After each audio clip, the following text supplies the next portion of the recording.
10h38, retour sur le plateau de Direct Investisseur. Nous sommes en compagnie de Benoît Rousseau en duplex. Bonjour Benoît.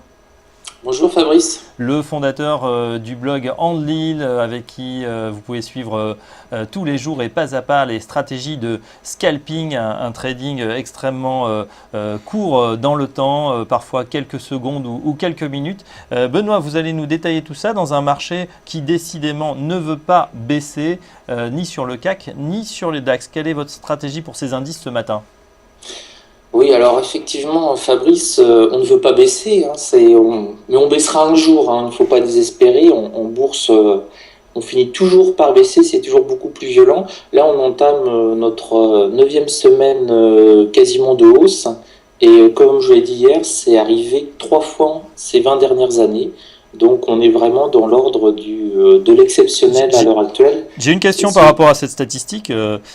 3 fois, donc 9 semaines consécutives de hausse, hein, je rappelle, ça s'est passé, vous nous dites, 3 fois durant les 20 dernières années sur le CAC. Ma question, c'est comment ça s'est fini ? Mal. Non, je vous ferai une analyse demain si vous voulez. Je vous mettrai un petit screenshot pour les années. En fait, ça s'est fini avec 15 jours de baisse assez violente généralement. Hein, on avait retracé entre 25 et 50% de la hausse initiale.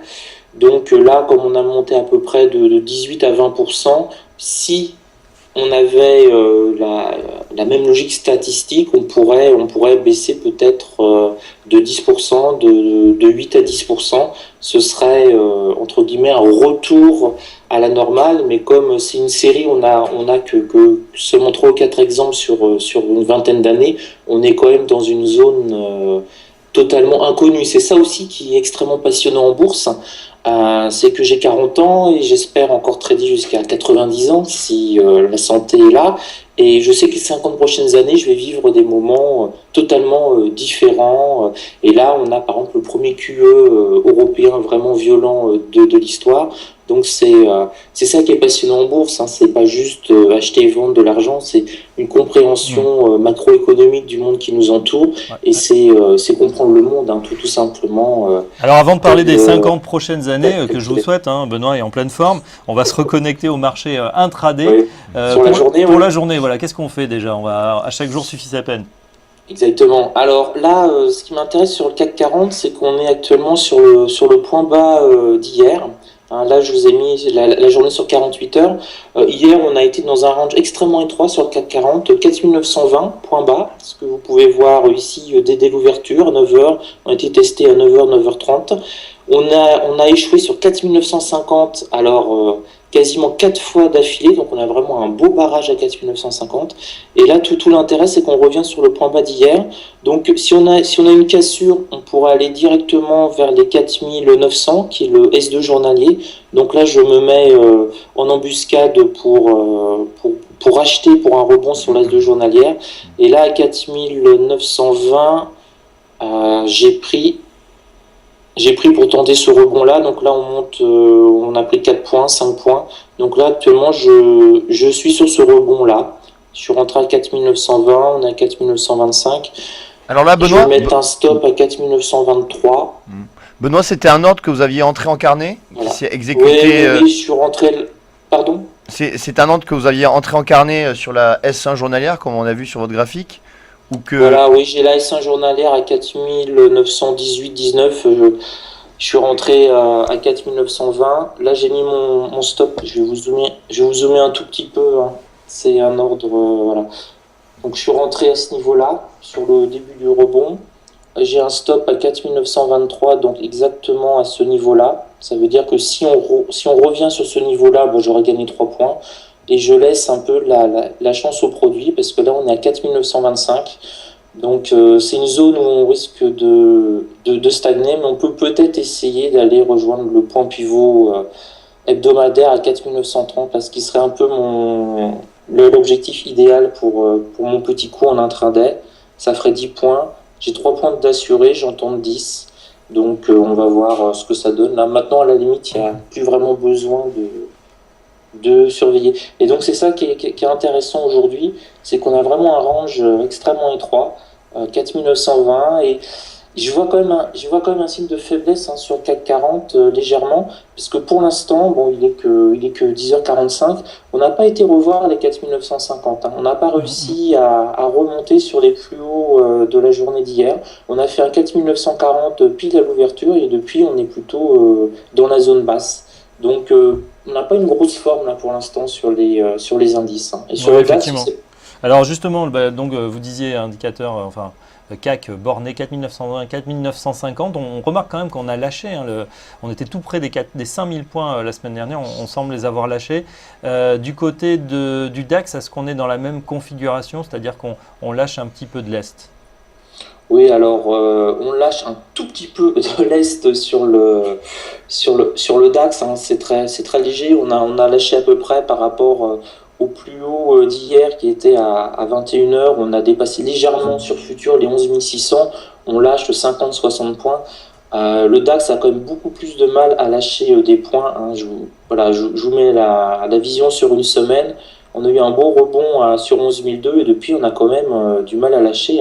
On est toujours au-dessus des 11 500 points. Donc tant qu'on est au-dessus des 11 500 points sur le DAX, on est toujours encore dans une optique extrêmement haussière. Et on voit on a eu deux échecs consécutifs à 11 600 avant-hier et hier sur futur on est monté à 11 608, 11 609. Donc pour l'instant on a, vous voyez là, symbolisé par la petite ligne rouge, on a un petit blocage à 11 600, mais on n'a vraiment pas de signe, de signe de faiblesse sur ce DAX. Votre stratégie, vous nous aviez dit hier, c'était Je vous le mets sur justement 3 mois, regardez le DAX sur 3 mois, on fait que monter. Ouais. C'est, Hier, vous nous aviez dit justement dans votre stratégie, vous shortiez, c'est-à-dire vous mettez en position vendeuse tous les 100 points dès qu'on fait un plus haut, donc 11 500, vous mettez à la vente. Est-ce que sur les 11 600, vous avez pu prendre le mouvement baissier et comment vous allez aborder cette journée? Alors, Même stratégie? hier soir, donc là, hier, il était un peu 21h, 20h30, 20h40, oui, c'est ça, j'ai regardé la télé. Donc, j'ai mis un ordre de vente à 11 601. Et puis, on a stagné à ce niveau-là. J'ai annulé mon ordre de vente. Parce que j'ai eu un doute, je me suis dit, il risque de monter jusqu'à 11 620, 25, jusqu'à 22h. Donc je l'ai annulé et du coup, j'ai pas pris mon ordre. J'aime bien plotter sur les centaines, entre 9h et 17h, on va dire, quand vraiment on a un marché soutenu. Là, le souci qu'on a après de 17h30 jusqu'à 22h, c'est qu'on suit énormément les indices américains. Et hier, on a eu un beau rebond des indices américains. Je vais vous montrer rapidement pour voir la corrélation avec les indices américains. Là, c'est le Dow Jones. Donc, vous voyez sur la zone 21h, on a été très haut sur Dow Jones. Donc, je pensais que le DAX 30 allait suivre. Donc, on est monté à 11 608. J'espérais un petit peu plus. Et ça a été l'erreur de ma journée. De ma soirée, on va dire, parce que j'ai pas pris mon lot, ma vente à 11 601. Et aujourd'hui, ce matin, ça aurait été plutôt agréable. Ça faisait entre 30 et 50 points, 60 points de gain. Donc, aux petites occasions ratées, c'est bien dommage. Oui, enfin, c'est toujours pareil. Et puis la bourse dans le rétroviseur, c'est extrêmement facile. La difficulté, c'est d'agir sur le moment. Ouais, ce qui m'inquiétait un petit peu, si vous voulez, c'est que on était à 20h30. Les États-Unis, ils ferment à 21h30. Là, ils ferment à 21h à l'heure actuelle, puisqu'ils sont déjà passés à l'heure d'été. Donc, on était sur la dernière demi-heure aux États-Unis. Et la dernière demi-heure aux États-Unis peut arriver un petit peu n'importe quoi. Et je m'étais dit qu'on allait peut-être avoir une poussée haussière. Et dans ces cas-là, je pouvais peut-être me mettre à vendre le DAX vers 11 620, 11 625, qui était vraiment un super niveau. Et j'étais un petit peu trop gourmand et j'ai rien gagné tout simplement. Mais c'est pas grave, j'avais gagné sur le premier passage des 11 600 il y a quelques jours. Donc voilà. Okay. Ici, par contre, je l'avais bien pris ici. Ouais, hier, au plus haut. Tant pis.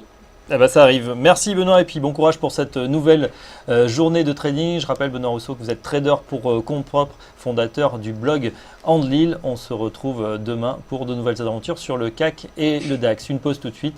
On se retrouve tout de suite après avec Dorian Abadi.